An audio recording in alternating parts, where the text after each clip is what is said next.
Muy bien. Muy bien, bienvenidos a la clase número 20. Hoy día tenemos un tema muy importante, como todos en realidad. Así que rogamos al Señor que nos dé esa edificación, crecimiento y sea de bendición a tu vida este estudio bíblico. Hoy día tenemos sal de la tierra y luz del mundo. A ver, ¿qué dice la Escritura?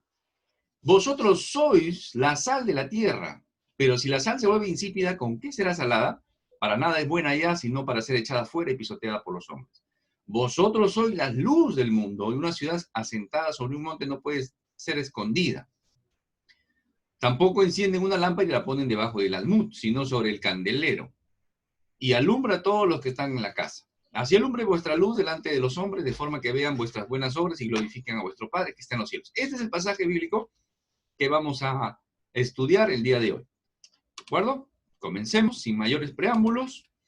Dice, no podemos llegar a ser sal de la tierra y luz del mundo si no hemos comprendido las bienaventuranzas. Las bienaventuranzas es un prerequisito importantísimo para todo creyente. Las características, cualidades, actitudes que todo creyente debe tener. Si no, puede ser que esté viviendo un cristianismo fantasioso, ficticio, religioso. Entonces hay que entender las bienaventuranzas. Solo así podemos dejar de que esta expresión, que somos sal de la tierra y luz del mundo, se vuelve un cliché, se vuelva algo que se supone que ya lo somos. ¿Y lo somos? Sí. Si eres un verdadero creyente, eres sal de la tierra y luz del mundo. Pero ¿qué tipo de sal eres y qué tipo de luz eres? Eso es lo que vamos a estudiar el día de hoy. Y la Escritura comienza diciendo vosotros, o ustedes, o sea, no, es como redundante, ¿no? Porque tranquilamente pudo haber dicho son la sal de la tierra, de frente, ¿no? Pero vosotros, haciendo énfasis en que los creyentes, de la multitud, del montón, solo los creyentes son sal de la tierra y luz del mundo. El apóstol Pablo, también escribiéndole a los filipenses, le va a decir, para que nadie pueda criticarlos, lleven una vida limpia e inocente, como corresponde a hijos de Dios, y brillen como luces radiantes en un mundo lleno de gente perversa y corrupta. Efesios 5:8 dice, pues antes ustedes estaban llenos de oscuridad, pero ahora tienen la luz que proviene del Señor. Por lo tanto, vivan como la gente de luz. Interesante, interesante. Pedro también lo va a decir, claro que sí.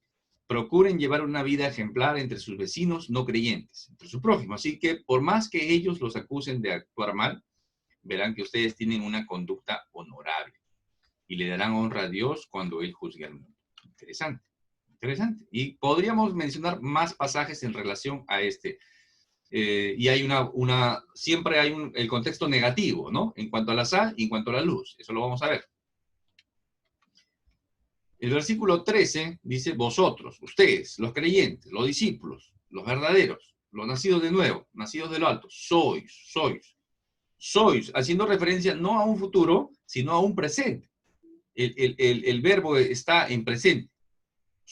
Ustedes son, ¿ya? Y es interesante porque habla del ser interior, de ser, no solamente de parecer o el de hacer, porque yo puedo parecer y puedo hacer y me puedo parecer un creyente, sino hay que ser, ¿de acuerdo? Es un trabajo interior. Sal de la tierra, algo importante. La sal era algo importante en el mundo antiguo. Desde los egipcios, desde los griegos lo consideraban como divino. Se ofrecían incluso a los paganos, ¿no? A los dioses paganos también. Era una forma de pago también, ¿no? A los soldados romanos a veces se les pagaba con sal. La sal era muy importante. Parte del salario era la sal, ¿no? Se les pagaba a los soldados romanos, se conocía como salarius argentum, plata en sal, ¿no? Una cosa así. De ahí viene el término salario, ¿no? De ahí viene el término salario que hace referencia a un pago. También se compraba esclavos, ¿no? Con sal, se hacía como un intercambio, ¿no? Comprabas un esclavo y pagabas con sal. Y para ser un poco despectivo, cuando el esclavo no era productivo, se decía, no vale su sal, ¿no? No vale su sal. Se volvió una expresión popular en aquel tiempo. Entonces la sal era muy importante. La tierra, en la palabra tierra se refiere a los hombres, ¿no? Todo lo que está en este mundo debajo del sol. Y también hace referencia al corazón del hombre, ¿ya? Entonces, cuando hablamos de tierra, hablamos de personas. Acordémonos que esta es una analogía que está haciendo el Señor, ¿de acuerdo? No está diciendo que los creyentes son sal, sino es una analogía. Es una analogía la que está haciendo. Entonces, hay que interpretarlo así. Esa es una correcta exégesis bíblica, una correcta interpretación. Y vamos a encontrar 4 cualidades de la sal. Hasta más cualidades vamos a encontrar, ¿no? Pero vamos a mencionar estas 4. Da sabor. Los creyentes son a la vida lo que la sal es a la comida, ¿no? No ser influenciado por lo sensual, lo vulgar, lo soez, lo inmoral. Ese es el creyente, ¿ya? Por eso Santiago va a decir, y no dejar que el mundo te corrompa, influencia en su sociedad, y no dejar que el mundo te corrompa. Entonces, el creyente tiene que ser una influencia dentro de su sociedad, tiene que ser la fuerza moral, ¿no? El que le da ese sentido, ese sabor.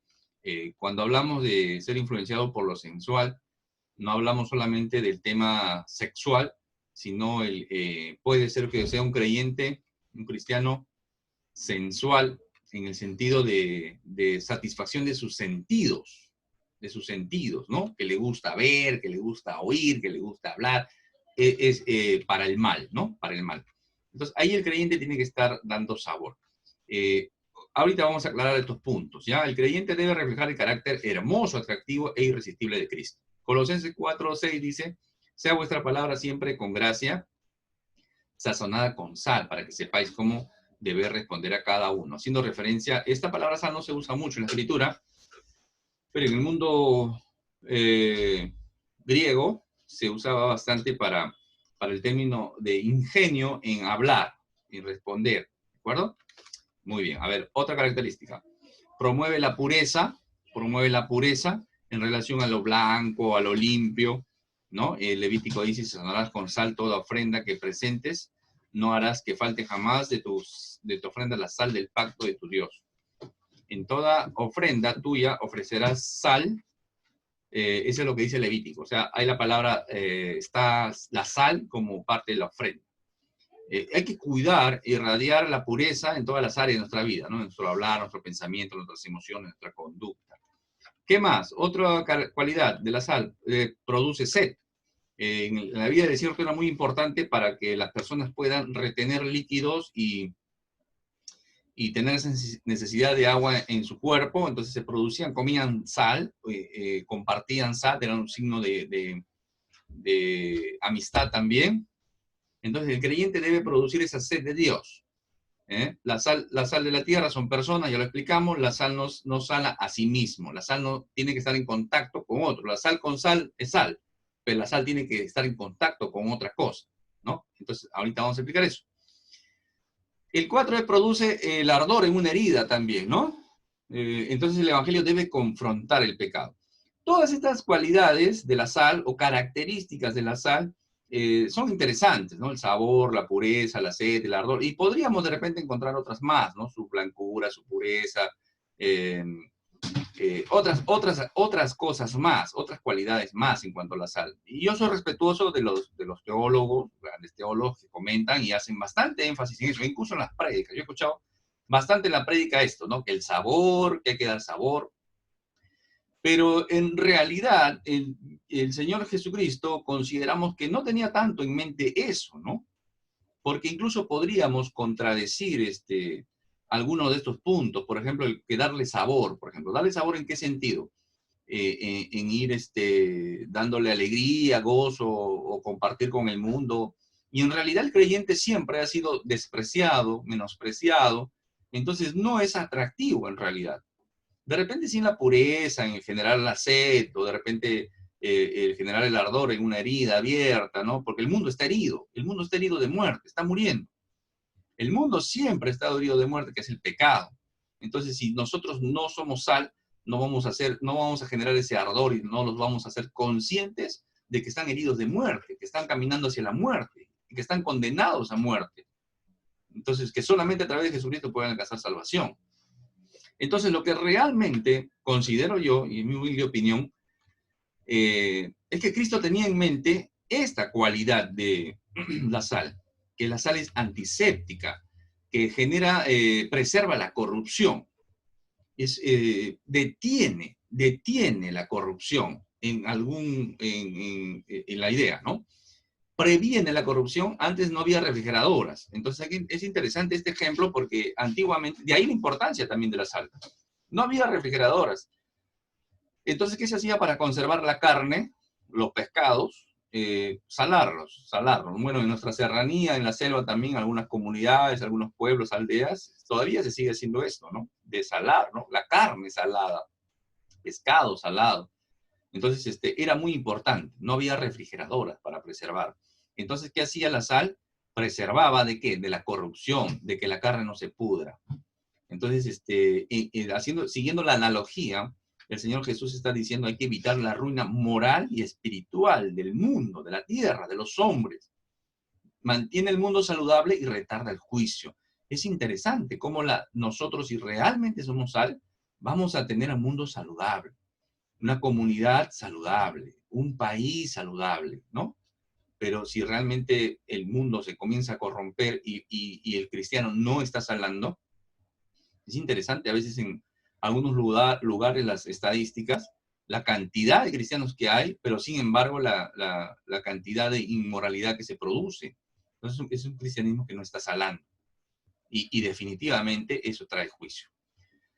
El creyente es el templo del Espíritu Santo, ¿no? Representamos la presencia de Dios en esta tierra. Es interesante eso, es lo que debemos hacer. Vosotros los creyentes sois, ¿no? Haciendo una traducción libre de repente, podríamos decir, vosotros los creyentes sois, ustedes son, ¿no? De ser y no solo hacer, los que detienen la corrupción de los hombres y mantienen la maldad, ¿no? Contienen la maldad, ¿no? Detienen la maldad, la injusticia. Eso es lo que hace un creyente que realmente está haciendo sal. Pero si la sal se vuelve insípida, ¿no? La sal tiene que estar en contacto, decíamos, ¿no? Con la sal está bien, pero no va a cumplir su función si no entra en contacto. Por ejemplo, con la carne, con el pescado, ¿no? Habría que salar. ¿Para qué? Para que la corrupción no afecte, no se propague, ¿no? Rompa los gérmenes, no se dé una infección. Eso es lo que hace la sal. Entonces tiene que entrar en contacto. A veces somos cristianos de salero. Somos cristianos de salero. O sea, somos sal, pero estamos en el salero. Pero no salimos del salero, ¿no? Entonces, aplícalo a tu vida. Aplícalo a tu iglesia local. Entiéndanme los que me están viendo en el video y los que están conectados en el estudio.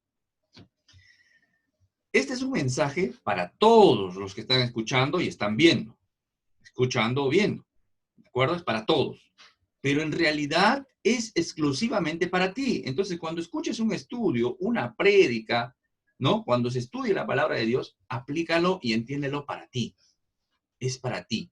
Porque a veces indirectamente, tenemos la tendencia de decir, mira, ves, sí, pues yo conozco a alguien que es así. Juanita es así, ¿no? Carlitos, Pepito es así. Claro, todos es así, menos tú. Entonces tú lo que tienes que hacer es aplicarlo para ti, para tu vida, ¿de acuerdo? La sal en realidad no se puede volver insípida, o sea, en realidad no es un principio, no pierde el principio activo de salinidad. La sal sigue siendo sal. Entonces, ¿qué quiere decir la escritura cuando dice insípida? Acá la palabra que se podría traducir como insípida es desvanecer, enloquecer, o hacer tonto, hacer necio, ¿ya? Entonces, primero a los Corintios, por ejemplo, dice, ¿dónde está el sabio? ¿Dónde está el escriba? ¿Dónde está el disputador de este siglo? No ha enloquecido Dios la sabiduría del mundo, no ha hecho inútil, ese enloquecido es la misma palabra que se usa acá para insípido, moraino es en el griego, ¿ya? Igual que se usa Romanos, Pablo va a decir a los Romanos 1:22, profesando ser sabios se hicieron necios, insípidos, sin valor, necios, tontos. Algunos traductores van a ir un poquito más estúpidos, ¿no? Entonces, eso es lo que está diciendo acá esta palabrita, ¿de acuerdo? Que se ha traducido como insípido, o desvanecerse, o hacerse vano también podría ser, ¿de acuerdo? Hay que entenderlo así. Entonces, el creyente espiritual siempre estará salando, será eficaz y muy útil en el reino de Dios, siempre. El cristiano espiritual, el que vive, el que camina, ¿de acuerdo? Pero si se ha contaminado, o sea, se ha adulterado, no sirve para el cometido de ser antiséptico. No, no sirve. Es una sal que ya no es útil para lo que debería estar siendo utilizado. ¿Ya? Entonces, eso es lo que significa alguien que se ha hecho insípido, se ha desvanecido. ¿Ya? Alguien que se ha contaminado. O sea, tú puedes tener sal, pero si lo mezclas con yeso, por ejemplo, o con otro mineral, o con arena, entonces ya tú lo usarías en tu cocina, en tu olla, para tu comida, no sirve ya. Ya no sirve, ha perdido para la finalidad para la cual. Eso es lo que está tratando de explicar el Señor, y está hablándole a un público que entiende lo que le está diciendo. Nosotros ahora tenemos que interpretarlo, ¿de acuerdo?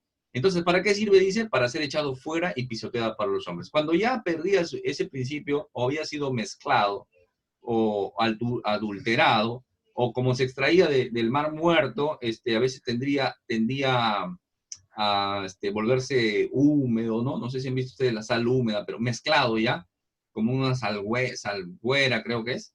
Entonces se pierde el sentido.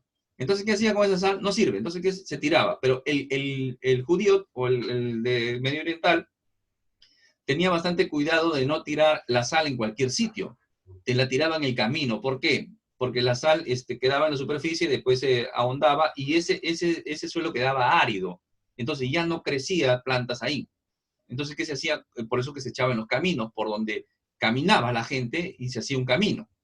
Por eso que el Señor va a decir, no va a servir solamente para eso, ¿no? Para ser pisoteada por los hombres. A veces se echaba en los terrados, en los techos también de las casas, ¿no? Hacía como un filtro ahí, ¿no?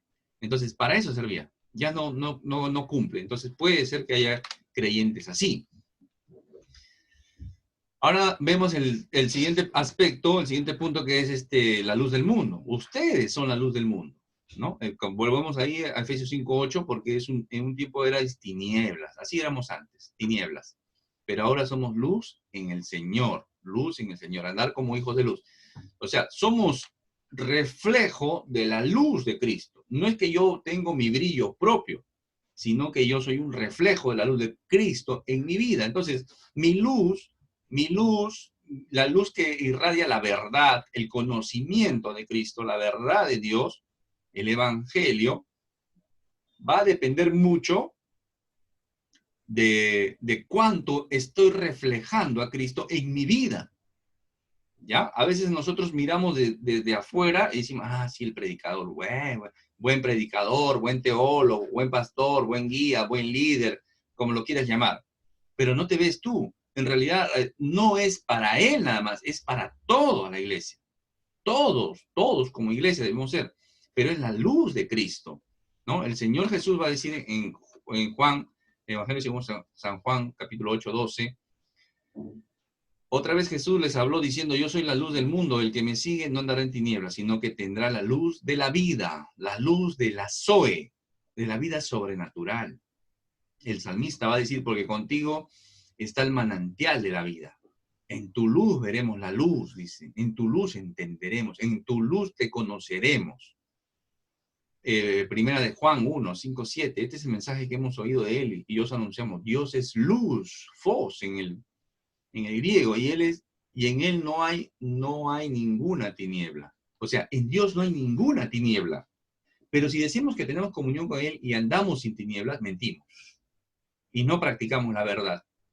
Pero si andamos en la luz como él está en la luz, tenemos comunión unos con otros. Comunión unos con otros. Siempre voy a hacer ese énfasis, hermanos.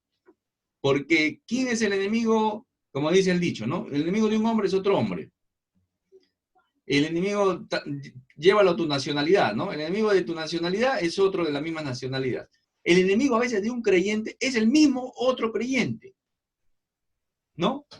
El enemigo de un creyente a veces es el otro creyente. Por eso que a mí me incomoda mucho ver a veces debates teológicos y a veces apuntar el dedo o señalar al hermano en Cristo por doctrinas secundarias, por doctrinas que a veces no la comprendemos a la luz de Escritura y nos creemos dueños de la verdad y criticamos al hermano.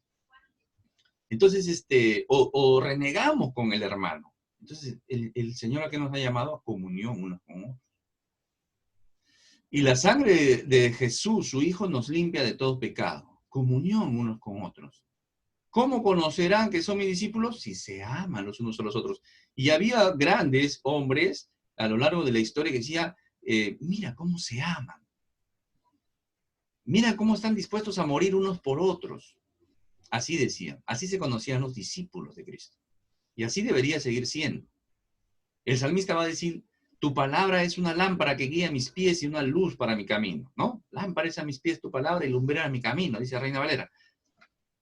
Entonces, acá tendríamos que explicar bastante, ¿no?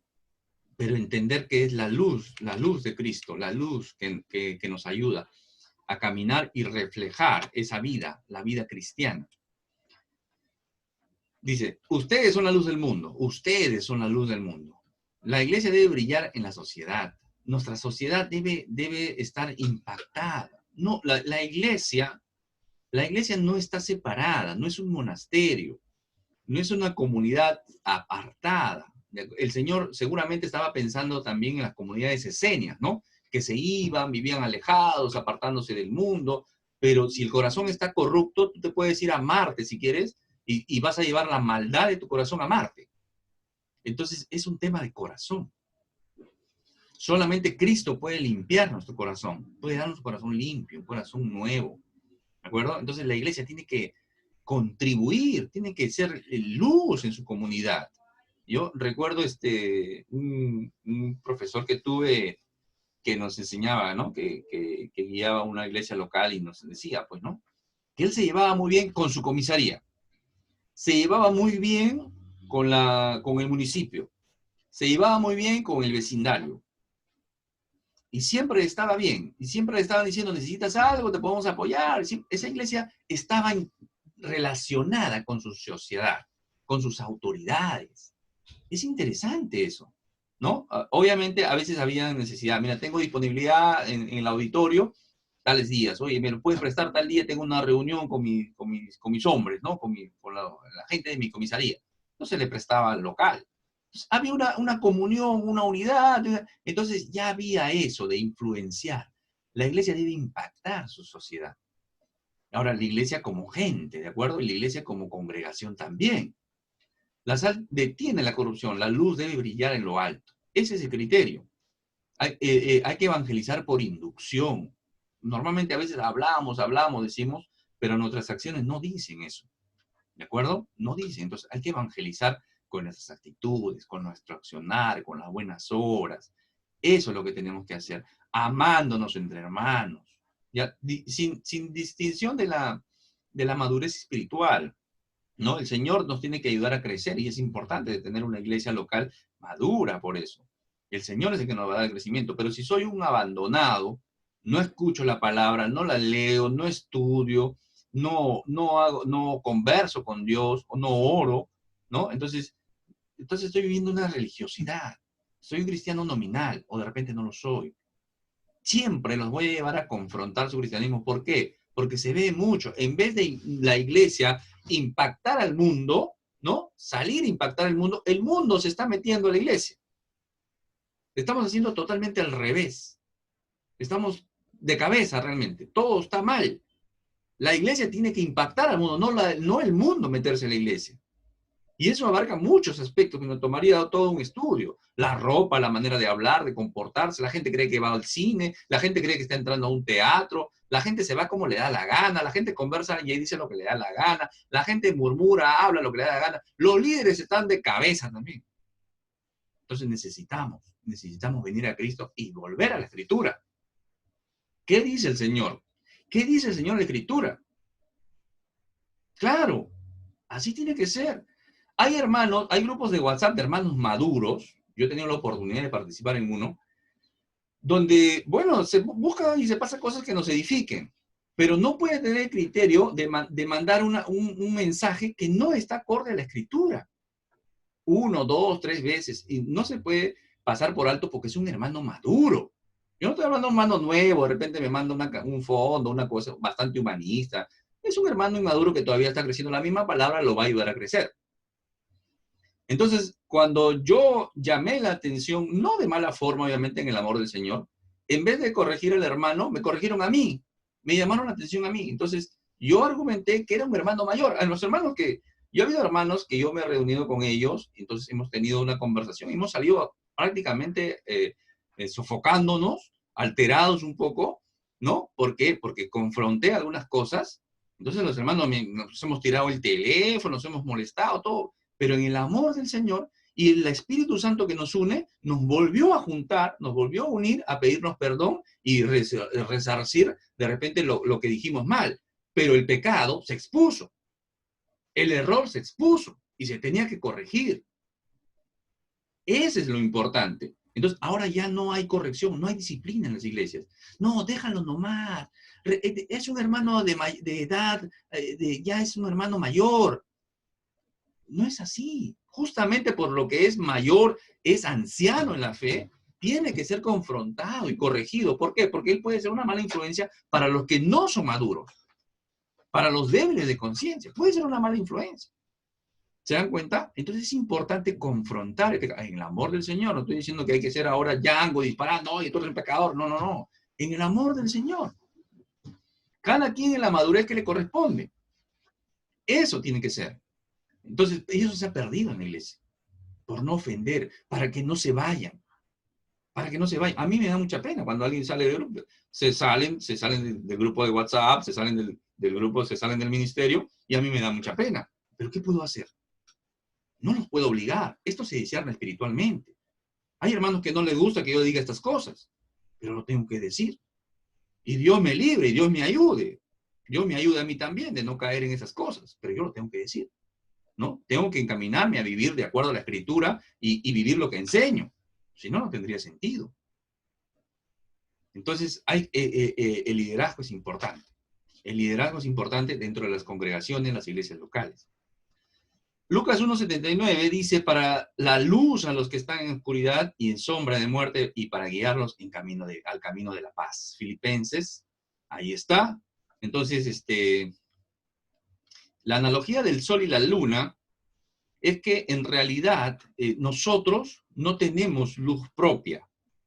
No es nuestra luz, es la luz de Cristo en nuestra vida. Entonces, al igual que la luna no tiene brillo propio, refleja la luz del sol, ¿de acuerdo? Entonces, como si Dios fuera el sol, no me malinterpreten, ¿no? No me lo estoy llevando al paganismo, es una analogía nada más, por eso lo he puesto ahí, ¿ya? Entonces, la luz de Dios reflejamos nosotros como unas lunas, ¿de acuerdo? Entonces, es importante siempre ser una luna llena, pues, ¿no? Como creyentes, siempre tenemos que ser una luna llena, que siempre estemos alumbrando, brillando con la luz de Cristo. Algunos hermanitos están siempre en luna nueva, ¿no? Están oscuros, están escondidos, son cristianos de la secreta. Mientras nadie sepa de ellos, no tienen problemas, están tranquilos. Eso es un cristianismo malo, eso es una sal que no sirve. Es una luz que está escondida. En cambio, el creyente siempre tiene que ser una luna llena. Ya el cristianismo como los cuartos menguantes, cuarto creciente. Depende cómo les convenga, son cuarto creciente, cuarto menguante. También son mitad, mitad. No, siempre luna llena, acuérdate, es una analogía que trato de que te ayude a entender esta lección. No solamente saber más de la Biblia, sino entender realmente. Porque tú eres sal del mundo y luz de la tierra, sal de la tierra y luz del mundo, y ya queda ahí como un cliché. Pero realmente vives un cristianismo que impacta, realmente estás en una iglesia que impacta tu sociedad, que impacta tu comunidad. ¿Estás sanando? ¿O te estás riendo de los chistes en doble sentido? ¿Te estás chismoseando, hablando mal?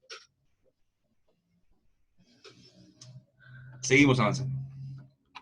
Dice, tampoco encienden una lámpara y la ponen debajo del almud, sino sobre el candelero, y alumbra a todos los que están en la casa. Lámpara, ¿no? Lámpara es como una vela, un mechero, un lamparín, ¿no? Una alcuza, diríamos en provincia, ¿no? Entonces es más o menos como esta que está acá. Este mecherito que está acá, así era, ¿no? Y un almud es esto, como una olla de barro que se servía para tomar la medida de un grano, ¿no? Los granos de trigo, eso, como una medida se usaba esto. Este es un almud. Entonces nadie pone un lamparín dentro del almud, pues, ¿no? o debajo del almud, debajo de una olla, debajo de la mesa, o debajo de la cama, como va a decir Marcos y Lucas. Entonces es importante. Ese lamparín necesitaba, obviamente, aceite para que pueda siempre estar dando su luz, ¿de acuerdo? Entonces, la luz, la lámpara dentro de una casa era muy importante, porque cae el sol y ya no había energía eléctrica, habían los lamparines. Entonces, estas lámparas servían para el alumbrado de la casa.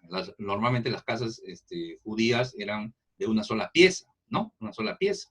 Entonces alumbraba toda la casa y lo tenías que poner arriba, pues, ¿no? En el candelero, que era una piedra, como una cornisa, como una repisa, ¿no? Ahí se ponía para que alumbre todo el compartimento. Entonces necesitaba de aceite, haciendo una analogía ahí, la importancia del aceite, ¿no? El aceite es el Espíritu Santo, es una analogía del Espíritu Santo, el aceite, ¿de acuerdo? Normalmente decimos, el Espíritu Santo es una palomita. El Espíritu Santo no es una palomita, el Espíritu Santo no es aceite, el Espíritu Santo no es viento. El Espíritu Santo es Dios, ¿de acuerdo? Pero llevando esta analogía de la lámpara no se prende sola, necesita un combustible. Y el combustible es el Espíritu Santo que mora en nosotros. El Espíritu Santo hace una obra maravillosa en el creyente, incluso antes de la conversión. Está obrando en la persona, en el hombre, en el perdido. El Espíritu Santo mora en el creyente y es interesante el Espíritu Santo porque el Espíritu Santo tiene un ministerio bastante sencillo, humilde. Esa es la obra y el trabajo del Espíritu Santo de Dios en nuestras vidas. Es interesante porque, miren, el Espíritu Santo no tiene nombre en realidad. El nombre, miren, el Padre, al Padre lo conocemos, Padre se presenta como Padre en el Antiguo Testamento, en el Nuevo Testamento también, el Señor Jesucristo lo presenta como Padre. Nombres como el Shaddai, el Olam, el Ayón y varios otros nombres. Al mismo Cristo, ¿no? El mismo Cristo tenemos varios nombres. Cristo, príncipe, el lucero de la mañana, el Emanuel, hijo del hombre, hijo de Dios, etcétera, etcétera. Pero el Espíritu Santo, ¿qué nombre le conoces? Espíritu Santo, nada más. Espíritu Santo. Así de sencillo es el Espíritu Santo. En el Antiguo Testamento, Kadosh Ruach. En el griego ya es Neuma Agio.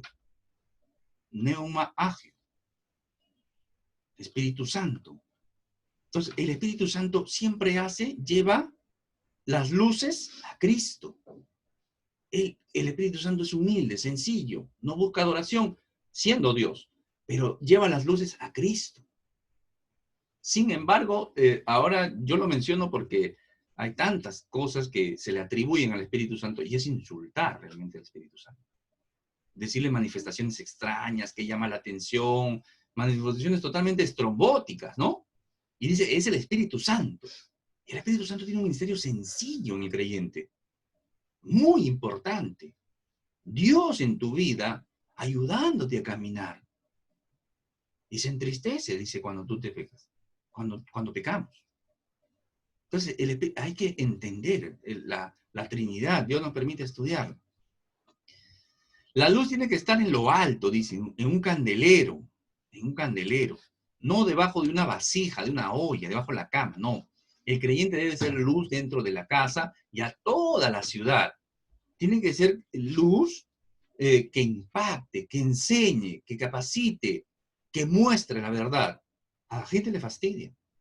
Claro, pero eso es ser luz. Eso es ser luz. Enseñar la verdad. Oye, tú estás equivocado. El Señor dice acá esto en su palabra, en la palabra. Tú eres un fornicario, eres un ladrón, eres un adúltero, eres un mentiroso, eres un inmoral, eres un depravado, eres un fornicario, etcétera, etcétera. Todo eso. Entonces tienes que decirle, ese es un mensaje de amor en realidad. Ese es un mensaje de amor, decirle al que está equivocado. Es como cuando se dice el amigo, ¿no? El amigo que realmente es tu amigo te dice las cosas que estás haciendo mal. El que no es tu amigo dice, ya, sí, va tu decisión, vive tu vida. Y ese te está diciendo, anda, muérete, mátate solo, ¿no? Eso es lo que te está diciendo en otras palabras.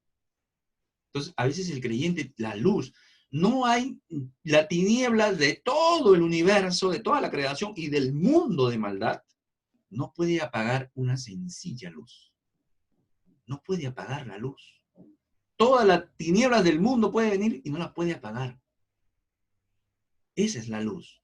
Esa es la luz que nos llama a ser el Señor y que brille, que esté en la colina, que se vea, ¿no? Las ciudades antiguas eran ciudades que se usaban piedras calizas, blancas, y cuando se iluminaban, se veía de lejos una ciudad. Esa es la idea del creyente, ¿no?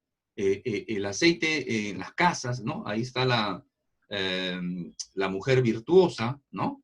En Proverbios 31, versículo 18, si mal no recuerdo, habla de la mujer que siempre va viendo que sus negocios van bien. Es una mujer empresaria también. Uy, genial. Las mujeres, recomendado. Yo creo que muchos varones también deberíamos leer el Proverbios 31 para las mujeres, ¿no? Uy, esa mujer virtuosa. Miren ahí esa característica. Si usted realmente, Dios permita de repente hacer un estudio también de Proverbios 31, tremendo, hermano. Y ahí dice que esa mujer ve que sus negocios estén prosperando. Y dice que en ese mismo versículo dice que no deja que su lámpara se apague. Entonces uno lee y dice, ay, que su negocio, ¿qué tendrá que ver con su lámpara? Pues no. Entonces uno no lo entiende. Pero si nos metemos en el contexto, la lámpara, la mujer dice ese versículo 18, si mal no recuerdo, dice, búscalo en tu Biblia, búscalo, apunta. Pues es importante que veas el estudio con un cuadernito al costado y tu Biblia también, ¿no? Para que vayas tomando apuntes. Dice Proverbios 31, 18, ella ve que sus negocios prosperen. O sea, está atenta, está manejando, está viendo cómo va su negocio, ¿no? El ojo del dueño engorda el ganado, dice el dicho popular, ¿no? Y lo siguiente que dice, no deja que su lámpara se apague. El signo en una casa judía, el signo de que la lámpara esté encendida dentro de la casa de noche, significaba que en esa casa era pudiente, había dinero. Eso significaba. El que no tenía mucho dinero apagaba sus luces. Entonces era una casa que estaba apagada su luz. Pero una casa que era pudiente, que tenía para el aceite, compraba, no se apagaba la luz toda la noche. Estaba siempre prendida. Por eso dice que sus negocios verifica que prosperen. Entonces, como prospera su negocio, tiene dinero para el aceite. O sea, va a haber economía en esa casa. Interesante, mira, sacamos sin querer cayendo un principio de prosperidad o de riqueza y de bendición, sin irnos a la teología de la prosperidad. Pero eso es lo que dice. Entonces esa mujer trabajaba. Había en su casa recursos, había iluminación. Interesante, mira. No estaba en la clase, pero salió. Bueno, así el Señor nos va guiando, ¿no? Bueno, he puesto, antes de pasar la diapositiva, he puesto este lamparín. Los más veteranos de repente lo conocerán. O los que han estado en provincia, los que hemos tenido la oportunidad de vivir el tiempo de terror en nuestro país, alguna vez nos hemos iluminado con este tipo de lamparines. Entonces, adelantándome un poquito a las conclusiones, este lamparín tenía acá su querosene, ¿no? Su ron de quemar, tiene un mechero, por acá salía la mecha, se encendía, iluminaba esto, ¿no? Era como un foco, ¿no? Pero era un lamparín. Entonces, este lamparín tenía una ampolla, acá una ampolla, un protector de vidrio que hacía que el viento no apague el mechero o lo esté moviendo, ¿no? Entonces se mantenía la luz estable. Pero, ¿qué pasaba con este tubo, ¿no? Esta ampolla de vidrio que protegía al mechero, a la luz, a la candela? ¿Qué pasaba? Que con el humo a veces se ennegrecía, ¿no? El hollín, el humo, lo ponía negro, entonces ya no alumbraba bien. No alumbraba bien. Su luz ya era tenue porque ya estaba ennegrecido, pues, ¿no? La ampolla, el tubo de vidrio. Entonces, ¿qué se hacía? ¿Qué hacíamos nosotros? Sacábamos ese rebatible o ese portable, se sacaba esto, ¿no? Y agarrabas un trapo por dentro y lo comenzabas a limpiar. Todo lo limpiabas y quedaba nuevamente transparente, limpiecito. Y lo volvías a poner. A veces el creyente, ¿no? La carnalidad todavía sale por ahí y a veces también necesitamos esa limpieza. Necesitamos esa limpieza. ¿De acuerdo? Entonces, a veces es por eso que siempre estamos acercándonos al Señor en debilidad, reconociendo nuestras imperfecciones. Siempre. Por ahí hay falsas lecciones, falsos maestros o falsas enseñanzas que a veces, hermanitos, sin mala intención lo transmiten. Y dicen, no, uno ya no tiene por qué estar confesando sus pecados. Ya el Señor nos perdonó todo. ¿No? Y eso es terrible. Eso no es así. Eso no es así. Si no, el apóstol Juan no nos diría, pues si confesamos nuestros pecados, Él es fiel y justo para limpiarnos. Limpiarnos. ¿No? ¿No? Para perdonar nuestros pecados y limpiarnos de toda maldad. Espero que se entienda la analogía. Muy bien. ¿Qué más nos dice? Así alumbre vuestra luz delante de los hombres, de forma que vean vuestras buenas obras y glorifiquen a vuestro Padre que está en los cielos. Evangelizar. Todos evangelizamos. Nuestra relación siempre debe ser vertical. Estoy bien con Dios, estoy bien con los hombres. Siempre. ¿Ya? No, yo estoy bien con Dios, no me importa, hermano, me cae mal, etcétera, etcétera. No, no me importa. No. Vertical, horizontal. ¿De acuerdo? Buenas obras. ¿A qué se refiere buenas obras? Porque esta es la voluntad de Dios, que haciendo bien hagáis callar la ignorancia de los hombres insensatos. Eso dice Pedro. Hay que glorificar a nuestro Padre Celestial siempre, siempre.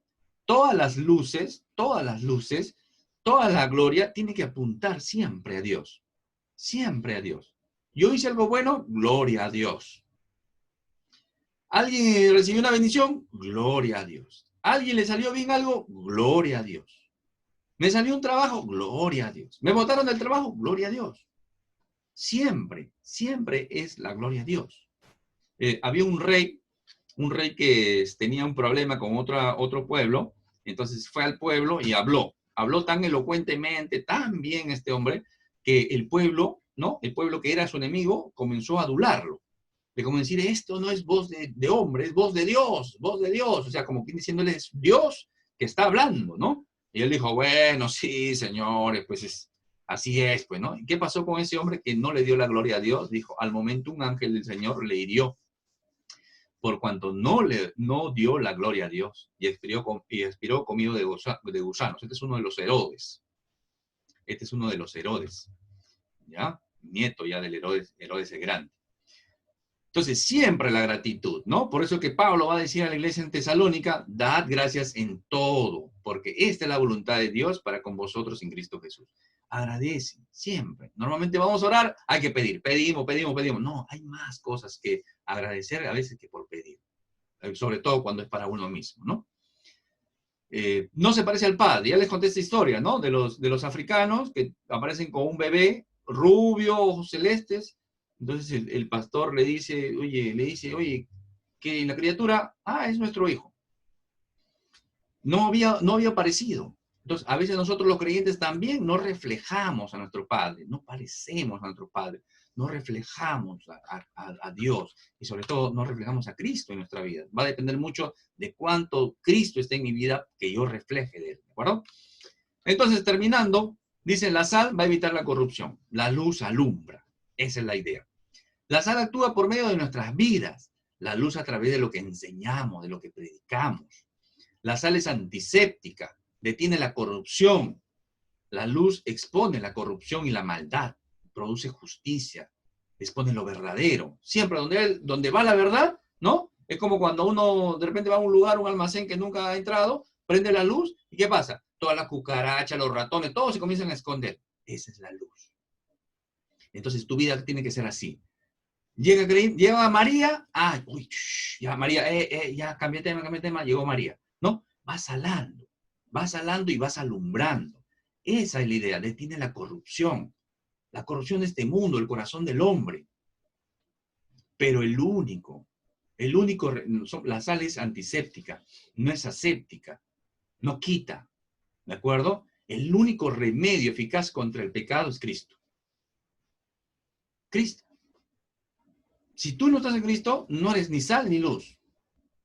Y si tú estás en Cristo, no pierdes, no se dice que se pierde la salvación, nada de eso, pero si estás en Cristo, pero tu sal no está salando, o tu luz no está alumbrando, es un cristianismo mediocre.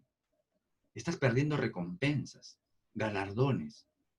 estás siendo un cristiano totalmente tibio y algún día Dios te va a arrojar de su boca, como le dijo a la iglesia en la Odisea.